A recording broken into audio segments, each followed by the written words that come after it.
There's a new challenge for all of us business owners, visibility in AI tools. And I updated my knowledge, did a lot of research, tested things, had a look at one or the other webinar.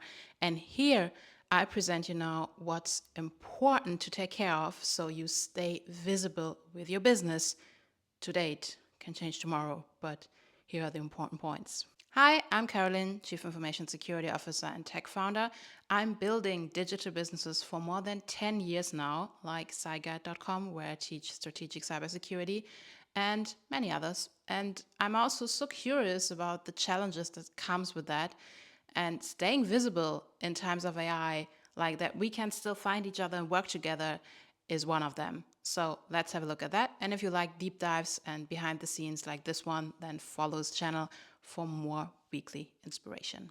If you also have the feeling that staying visible in times of AI is actually a total new side business, you might be right. Like what I learned in a recent HubSpot webinar is that we're not just doing search engine optimization anymore, we're also doing answer engine optimization. So that's the part when you type something into Google and it's the first answer part. And then you have the search results. So two things to do. Plus, we also want to optimize for the AI tools, and that's generative engine optimization, so that they can find us in their database and when they crawl the internet and recommend our products and services. And this is, instead of just one project, the search engine optimization is now two more. So we have all the three things to do. And we also can't skip the search engine optimization because still around 8% of traffic comes over the website, and we don't want to miss that as well. So three tasks on our list: search engine optimization, answer engine optimization, and generative engine optimization. Pooh! Let's see how to do that. For my own search engine optimization and answer engine optimization, I actually just did the same, what I also recommend in my cybersecurity strategy course. First of all, I deleted all accounts with outdated information that never brought me any client, like all these business platforms where you sign up one time and then think, oh, I can meet a great community of other business owners and we will work together with, and then it's like, oh, no, nobody's here. So I deleted those accounts and all the information, so I don't have any outdated information out there that can be picked up by AI tools. And then after this assessment and deletion part, like there's the build-up phase that I consider is still ongoing, maybe never ending. So I updated all the information about my business, and that's a bit complicated because I have different things in my portfolio, but I worked with AI tools to generate the information that can be picked up by those AI tools, so that it's, let's like what I want to say, what I want to tell the world about my business, but also like with the feedback of AI, so it's easy to pick up for AI.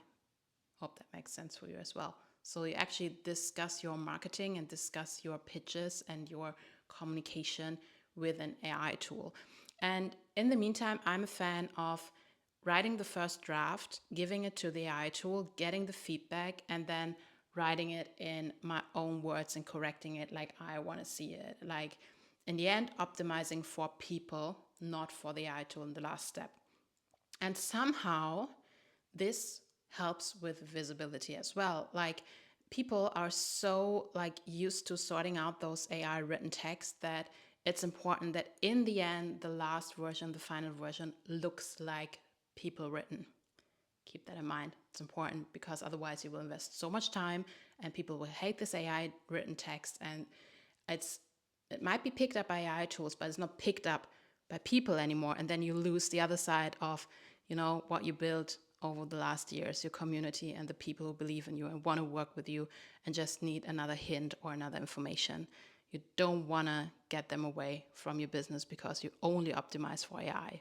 And while the whole web presence is so important, one thing you should be sure about before is, are you an entertainer or influencer or want to become one, or are you an expert? And for me, I'm an expert. I only have B2B businesses. I have a very high and deep expertise in cybersecurity, like preventing hacker attacks for companies. I have my online course about strategic cybersecurity for startups and small and medium enterprises. And I'm also building a habit-driven learning platform. So around these expertise, I want to be visible. And then the best case, especially around cybersecurity, before something goes wrong for the company. So my normal sales funnel is a company owner or decision maker sees my content, or we meet somewhere at an event, then we sit down for coffee, then we sign a contract, and then we work together. Like in one or the other way, either if it's my online course or advisory, or we organize a cybersecurity event together.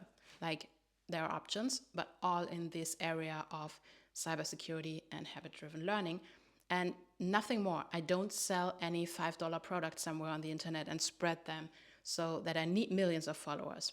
And it's so important that you know who you are and what you sell before you do all the optimization for AI, because explaining your work and your business to AI is like explaining it to still a 6-year-old. Might get better soon, but at the moment you're explaining it to a 6-year-old, and this 6-year-old wants a clear pitch, a clear overview, and wants to know your expertise, to pick up your expertise so they can like redirect it to the person searching for it, if you like it like that. So if you are not sure who you are, what you bring to the table, what you're selling, who you want to be, how can AI know? Writing for AI tools comes with a big unlearning challenge for me. Like, I did so many internships in established media houses back in the days because I wanted to become an economic journalist. So I learned how to properly write and produce for established media. And that's mainly in the beginning, get people into the story. Then the most important information is in the middle part of your text or video. And then in the end, you might have some quotes or interviews of experts. And for AI tools, they want the most important, the relevant part first. So it's coming up. It's not like getting people into the story. It's the AI tool doesn't care about the story that much. They care about the facts. So it's, first of all, an unlearning challenge to write in a different way. And it's also a challenge to like keep a balance between writing for AI, producing for AI, and producing for people, because we still like to get the story part first. And I also have another writing challenge coming up. I will keep you updated on this in the end of the year. I'm very, very curious how that will turn out in times of AI.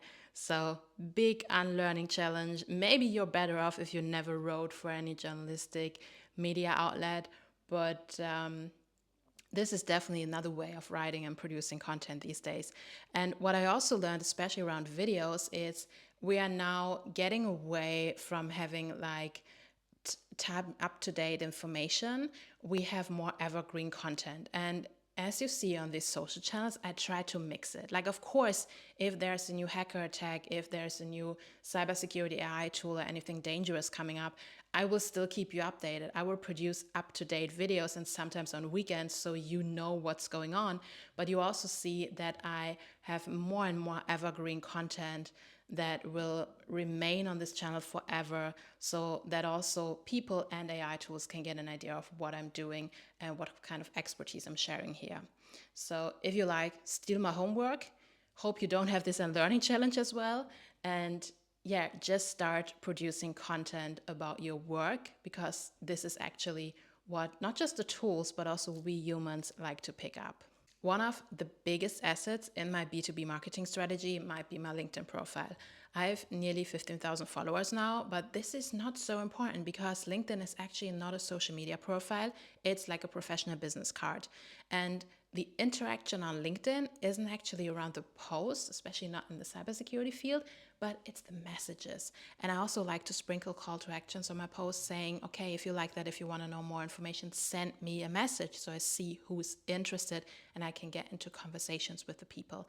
And if you get it like that, and many people don't get that. Many think it's television or it's another social media like Instagram. You know, you show your lifestyle. Yeah, who cares? Like, I don't care what car you drive. Like, nobody cares how I look like when their company is dying and they need a cybersecurity expert to prevent that. You know, like, I can show up in my pajamas, I'm pretty sure, and like nobody would have a problem with that. So not lifestyle content. But LinkedIn is this like full text, full overview of your own career, your own business, and your expertise. And like with all other accounts, I like to update my LinkedIn account from time to time. And if things change so fast, that can be 2 times a week. But I like to keep this so super up to date because people see it. It leads to conversations with the right people, and it's picked up by AI tools again. So this is like the single source of truth for professional expertise. And I hope they invest more time and money to make this even more like a more visible source, and like also optimize the LinkedIn algorithm so people see what they need for the business and not just what they have been interested in before. Because at the moment it's getting very bubbly, and it would be cool if we go back to this like business exchange again. But still, no matter how the platform works itself, it's an asset for B2B marketing. And again, if you like, go to my LinkedIn profile, steal my homework. I also make good experience with the intro post, with the 10 pictures I have up there. So just do it for your own. Do it for your own business. Do it for your own career. Do it for your own LinkedIn profile.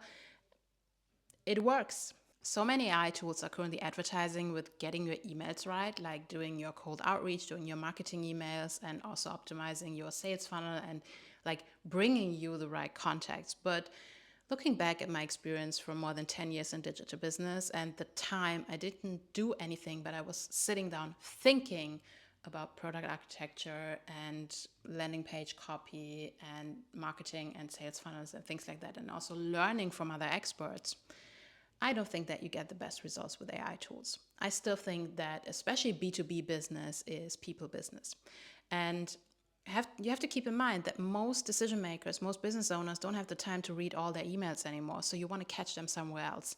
And this is where like all the different platforms, all the different content comes into play, not just to be picked up by AI, but the next step might be that this person has a look at a post or video from you and then contacts you in a message. And if you are the person, and there are many who never answers messages on all the different social platforms, you might miss a client. And I know many businesses who do so, like, because I also, like, when I see something and let it be on Instagram and I want to buy it, and, then I'm writing this business. Like, if there's no clear sales funnel, I write them like, oh, that's interesting. How can I buy it? Where can I test it? Where can I see it?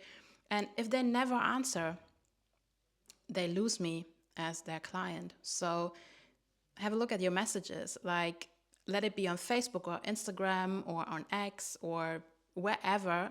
Like, look in your inbox. That's not email.